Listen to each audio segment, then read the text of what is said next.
do clube evoluir. Eu já havia falado aqui na Itatiaia e eu acho que, para mim, eu confirmei o que eu pensava sobre a saída do Pepa.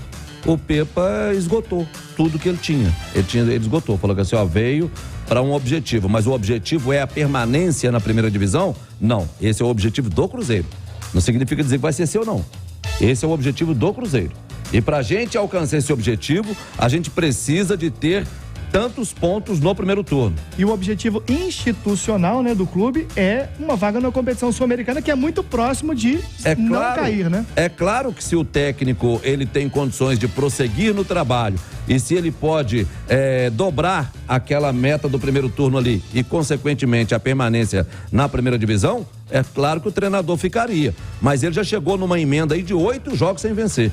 Então o Cruzeiro sentiu, pelo menos é o que eu percebi, que o Cruzeiro sentiu que a necessidade da troca agora não é agradecer ao Pepa, muito obrigado, você fez o objetivo, tudo, mas não dá pra continuar porque a gente vai pra 9 jogos sem vencer. Com o Pepa 7 e com o Fernando Seabra mais 1, então 8 no total. Isso, a gente vai pra mais 1 sem vencer, porque a gente não tá sentindo mais gás, a gente não tem uma pega mais. A questão do ambiente, eu coloco um pouco em dúvida, até fazendo uma comparação com o rival.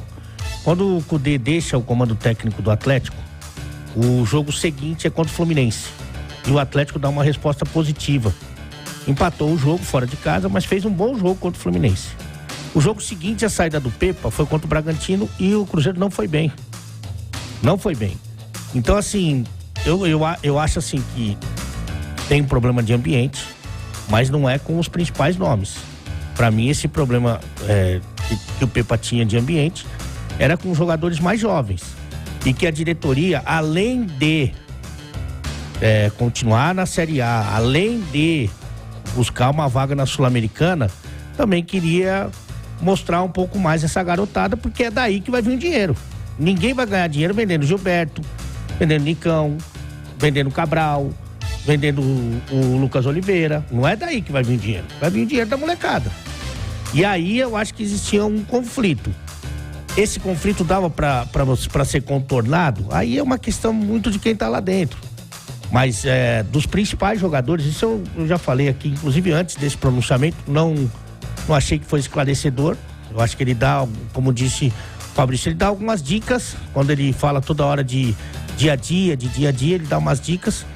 Mas isso aqui é uma informação que eu dei até antes da entrevista e tal.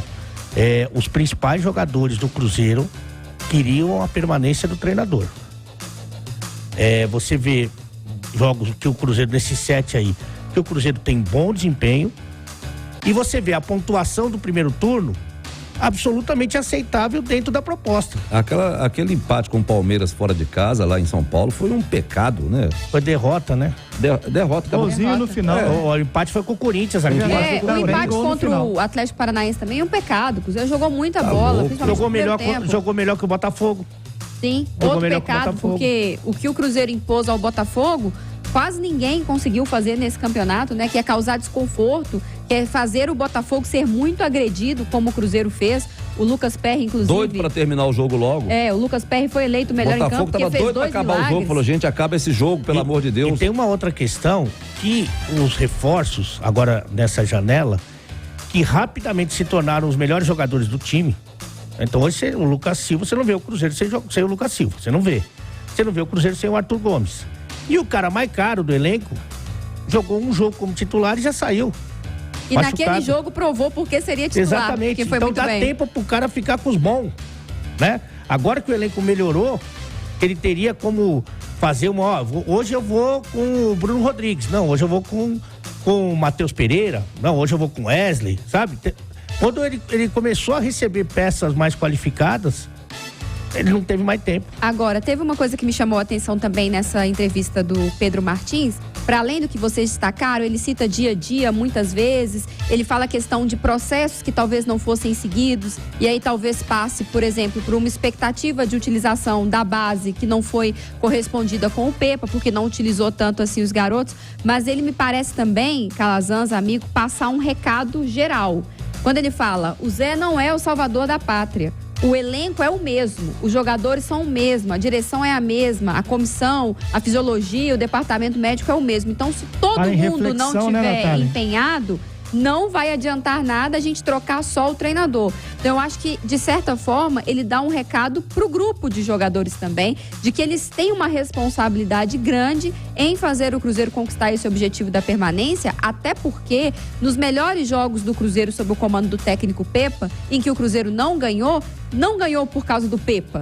Não ganhou por causa dos atletas em campo, com erros individuais na defesa, ou com erros individuais lá na frente, com erros de finalização. Então, por mais que haja questionamento sobre o trabalho do Pepa, utilizou pouco a base, perdeu a mão no vestiário em algum momento, não conseguia mais extrair do grupo, os grandes momentos do Cruzeiro em que o torcedor ficou frustrado por não vencer foram erros daqueles que estavam em campo. Então, eu acho que o Pedro passa um recado também de que, Gilberto, Arthur, Bruno Rodrigues, todo mundo aí, vocês vão ter que jogar a bola, porque não adianta nada a gente entender a troca do comando técnico como uma parte importante do processo, se vocês não fizerem a parte de vocês. Agora tem uma parte teórica e prática que ele fala ali, que eu confesso pra vocês que isso me pega, viu?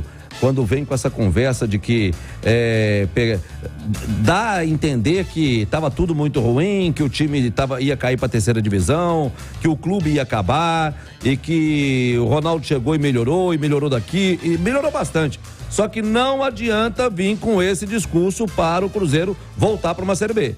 O cruzeirense não quer saber o que foi feito e o que não foi feito para o Cruzeiro estar onde está agora. E é daqui que o Cruzeiro não pode sair. Não adianta querer vir com o discurso que, olha, era tudo muito pior, tudo muito difícil. A gente tem que olhar o passado para poder falar do presente, para poder falar do futuro. Tá, tudo bem, olhou pro passado, mas esquece o passado, amigo. Esquece o passado, porque futebol, eu falo aqui, futebol não é padaria. Você não vai lá e manda fazer quantos pães você quer, pega o lucro e vende, não. Fala, futebol não é assim. Você tá mexendo com o coração das pessoas. Então, para de achar que vai conseguir fazer futebol sem mexer com o coração das pessoas. Vai conseguir fazer futebol, o torcedor vai ficar rindo, olhando pra sua cara alegre. Não, porque ele foi que tirou a gente da segunda divisão ano passado. Não, ele é que voltou com a gente pra segunda divisão esse ano. E tem uma coisa de olhar pro passado, já são 3 treinadores no ano. Isso quem praticava bastante era o Cruzeiro do passado. Exatamente. E mais, a informação que eu tenho, aí é muito difícil você confirmar se você tem certeza absoluta ou não, que o Zé não era eu gosto muito do Zé, ótima pessoa, um cara estudioso do futebol e tal, mas que o Zé não era uma das opções do Cruzeiro. Ficou claro porque estava livre no mercado, né? Mas e aí, 7 dias... o que eu ouvi falar, Autuori, que já tá lá e que não falou, não pego. O Diego Alonso, o Gabriel Milito, Maurício Barbieri, Roger Machado, Rogério Ceni e o Helman, que ficou mais no domínio público ali. E aí depois o Zé. Então, qual é a convicção se você tem uma lista de nomes? E cada um de um jeito, né? Sim. Porque o Zé Ricardo, por exemplo, ele é um treinador mais veterano, mais experiente, acostumado a pegar times em meio de temporada para apagar incêndio. A carreira do Zé acho que se resume bem nisso. Aí quando ele iniciou os trabalhos, ele não foi tão legal, né? Quando ele iniciou no Flamengo em 17, não foi legal. Porque foi campeão carioca, mas caiu na fase de grupos da Libertadores. E aí ele tem uma vivência de base que com certeza o Cruzeiro quer que ele coloque em campo, né? Porque trabalhou sub-15, sub-17, sub-20, enfim. Mas aí você olha, por exemplo, para outro nome que esteve muito perto do Cruzeiro, só não veio porque ele não quis. Foi o Carpini. É outro modelo de treinador, é um treinador mais jovem, é muito mais uma aposta num projeto de longo tempo, porque o Carpini, pelas suas características, é aquele treinador que chega para ficar mais tempo no clube, para entender a dinâmica do clube, para montar talvez como a SAF trabalha normalmente. Próximo elenco. E é por isso, Ale, que apesar desse contrato longo do Zé Ricardo, que até foi uma surpresa para nós, né? Inicialmente a gente especulava um contrato aí de 3 meses, bem tampão. Perguntei pra ele, fiquei incomodado. E ele ainda falou, né? Tipo assim, o Cruzeiro nunca falou que seria um contrato tampão, isso foi especulação suas. Mas eu não acredito no Zé Ricardo tendo continuidade em 2024, por exemplo. O contrato, a rigor, quer dizer pouco, né? Tem que ver a multa. Sim. Se a multa for de 2 salários... Se tiver um gatilho ali já pronto para que ele saia pós-temporada, porque não é o perfil da SAF. Eu não vejo o Zé Ricardo tendo uma sequência, mesmo que ele consiga fazer o mínimo, que é manter o Cruzeiro na primeira divisão.